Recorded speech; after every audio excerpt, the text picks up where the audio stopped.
Hello and welcome to my money saving snow tips, which if you've been watching regularly this winter, you'll know is now been rebranded COVID saving snow tips.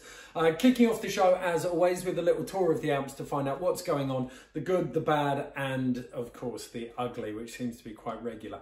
Good news this week, the rollout of the vaccine. That means that by the end of the season, we should be returning to some kind of new normal. The bad news, Christmas, New Year, almost certainly out. Let's find out how they're doing in each of the separate countries though. France definitely shut down until January. Andorra is taking the same stance as France and Spain, it looks, and won't be open until January. Italy, the Prime Minister has asked that no one goes skiing until January. That's a recommendation, not a law at this stage. France and Germany are still lobbying the EU to make it a law that no one can open until early to mid-January at this stage. The two countries going rogue though are Austria and Switzerland. Both of them resisting, but not for international travel. It's been classed in both countries as domestic tourism. That's what they're looking for. In Austria, they're not going to open up hotels overnight, but there'll be Christmas Eve skiing for locals. So whatever that means. But interestingly, off the back of this, British operators have reported a huge surge in interest in holidays in Switzerland as soon as they announced that they will be open for Christmas, New Year. Should you book? Should you take advantage of this? It's a really difficult balance because on the one hand, you've got the responsibility of spreading the virus first and foremost. But on the other hand, you've got an industry in freefall which desperately needs people to support it. I think on balance, for me, I don't think it's worth the risk of taking a Christmas, New Year holiday, even if you can. Right now in Switzerland, yes, you can get in without quarantine, but it's a 14-day quarantine coming out of Switzerland. Macron said a very similar thing. There will be heavy penalties for anyone nipping across the border from France into Switzerland because of that risk of bringing the virus back. I think, as I said last week, I talked about Easter breaks. I think that that is the answer right now because you've got warmer temperatures, easier to social distance and way less risk of your holidays getting cancelled. And that actually leads me nicely into the theme of this week's episode. End of the season, if you're working remotely at the moment or if you're working from home, have you considered working from a ski resort?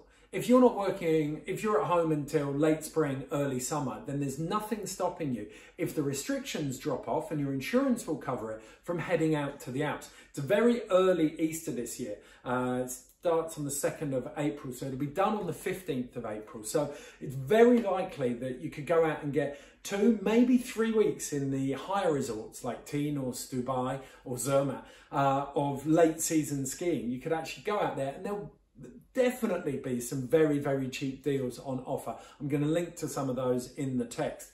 But you can also look at the end of March even, those weeks beforehand. But as we said in previous episodes, there is pent-up frustration to get out there and go skiing. So I think when it opens up, things are going to get snapped up very, very quickly.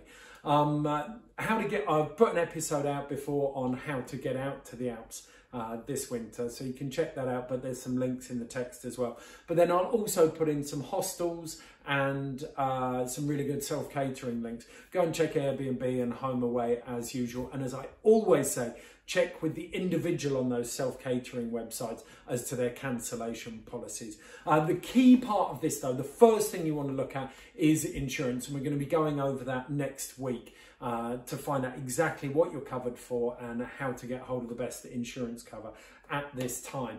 And I also want to say thanks to the partners who are supporting Money Saving Snow Tips this winter, because it's actually a 3-person team that it takes to put this all together. I know it looks really simple, but actually it's a bit more involved. So thank you to Planet Ski EU, one of the best news sites out there. They've got all of the latest headlines, especially surrounding Corona.